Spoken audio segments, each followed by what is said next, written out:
महारानी। पर्वत पहाड़ ऊपर माँ का मंदिर वा, पर्वत पहाड़ ऊपर माँ का मंदिर वा।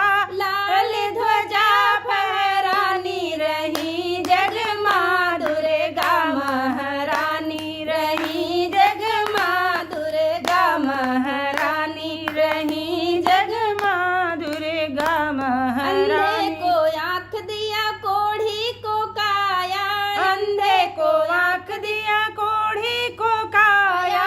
बांधन को पुत्र निशानी रही, जग माँ दुर्गा महारानी रही, जग माँ दुर्गा महारानी।